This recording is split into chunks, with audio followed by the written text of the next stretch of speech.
श्री स्वामी समर्थ मंडळी, तर स्वागत आहे तुम्हा सगळ्यांचं पुन्हा एकदा आपल्या न्यू व्लॉगमध्ये. आज स्वामींच्या दर्शनानेच आपण सुरुवात करूया आपल्या न्यू व्लॉगला. तर मंडळी, आज आहे गुरुवार आणि गुरुवार म्हणजे आपल्या स्वामींचा वार. तर दर गुरुवारी ना माझा उपवास असतो, म्हणून आज सकाळी लवकर उठलो, घर पूर्ण झाडून घेतलं, पुसून घेतलं, घरामध्ये गोमूत्र शिंपडलं की ज्याच्यामुळे घरामध्ये असणारी सगळी जी निगेटिव्हिटी आहे ती दूर होईल. त्याच्यानंतर आईनी छान रांगोळी काढली.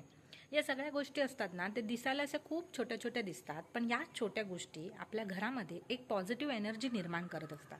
आणि ज्यावेळी आपलं घर पॉझिटिव्ह असतं ना, तेव्हा आपलं आयुष्यसुद्धा आपल्याला पॉझिटिव्हच वाटायला लागतं.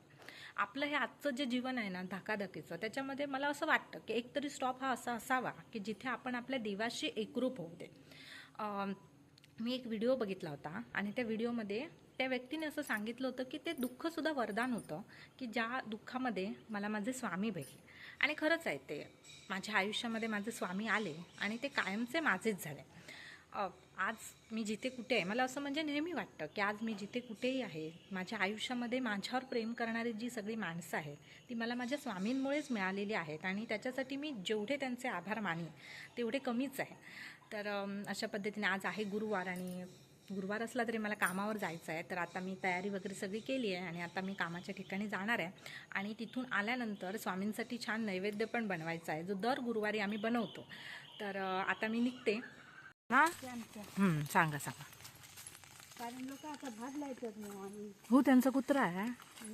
चला चला. तुम्ही व्हिडिओ करता हा कर हो. एक मिनिट दाम बाहेर पडला माझे सकाळी सगळ्यांना आता नेटवर्कमुळे ना मेसेज अर्ध्यानं लेट पोहोचतात, हे होतं. मेसेज मॅम नाही सांगू आणि गबरू स्वाती मॅडम हेच एक नाव आहे वंदना सांगतो जाय ना माका मी बघी होते. पण आपलं काम करायचं होतं, काय करणार. कसं होतं माहिती आहे ना, त्यांनी त्या महिन्यातलं दिलेलं आहे. आमचं ऑलरेडी झालेलं होतं, आम्ही घेतलं नव्हतं शनिवारी. पण त्या काय त्या आलेल्या ना उद्घाटनाला, मग त्या काय बोलल्या की नाही, पण त्याला मला असं वाटत नाही, आपण एक चांगलं मोठं अजून घ्यायला पाहिजे असं म्हणता.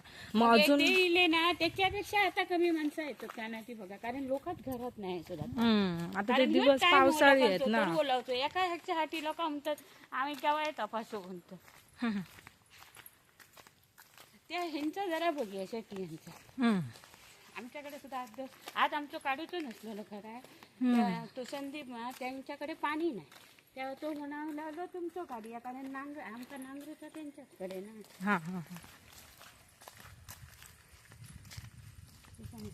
ते बघते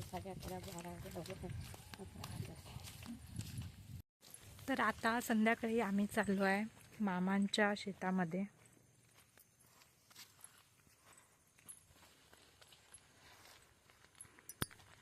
त्यांचा बाई राजा असेल तर राजा काय नको. आमच्या आशाताई म्हणत होत्या, त्या आज गेलेलो त्यांच्याकडे. 2 घरांमध्ये मला फिरतीला जायला भीती वाटते म्हणाले, एक तर इकडे आणि तुमच्याकडे म्हणायला लागले. कुत्र्याला लागून पटकन अंगावर येतो ना.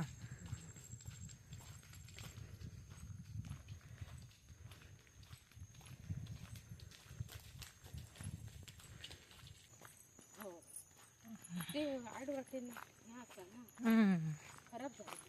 हा.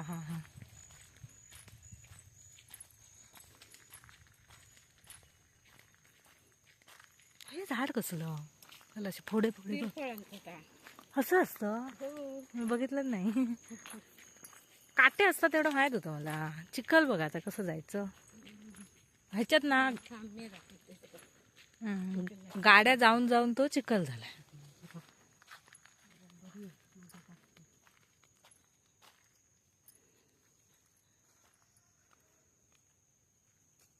सावकाश.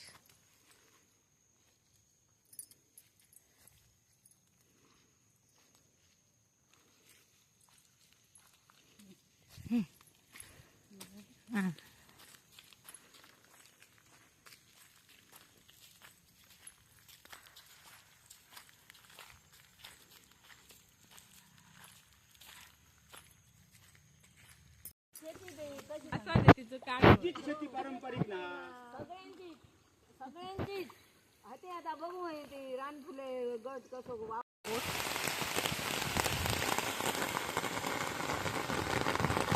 तर बघा ते येऊन पाऊस सुरू झालेला.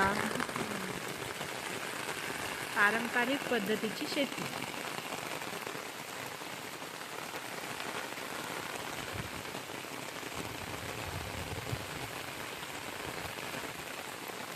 पावसात असं खोळ घेऊन लावताना बरं वाटत असेल ना असं.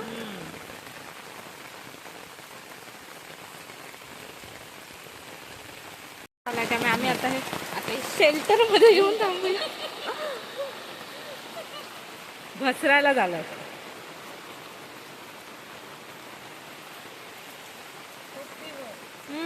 छोटीशी आधी माळे वगैरे असायचे नाही.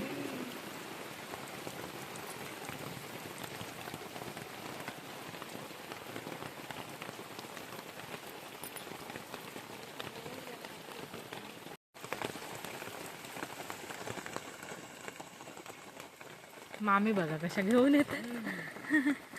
पेंड्या त्या बांधून देत आहेत ना, माई आहेत त्या.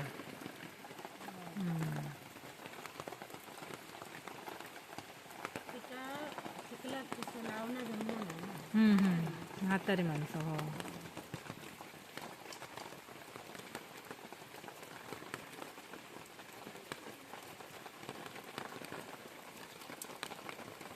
तिथे वरती आहे तो मग तरवाच आहे ना, तो कुपळायचा आहे आता ना.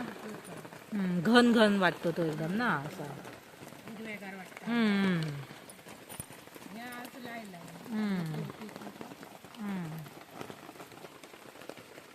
ते पण मामांचेच आहेत काय कुंडे. माई इथे तरवा कुपळत आहेत.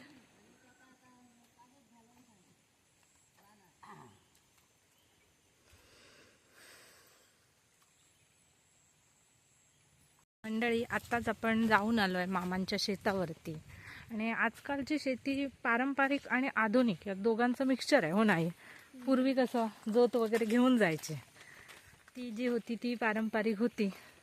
ही तीच जुनी माणसं आहेत ज्यांनी ती सुद्धा शेती केलेली आहे. आणि आता जसं जसं विज्ञान पुढे जात आहे, आधुनिक यंत्रसामुग्री येत आहेत शेतीमध्ये, तर त्याचा सुद्धा वापर करतायत. आणि थोडे जे आपला पारंपरिकपणा आहे तो सुद्धा यांच्या कामामध्ये ही लोक जपतायत.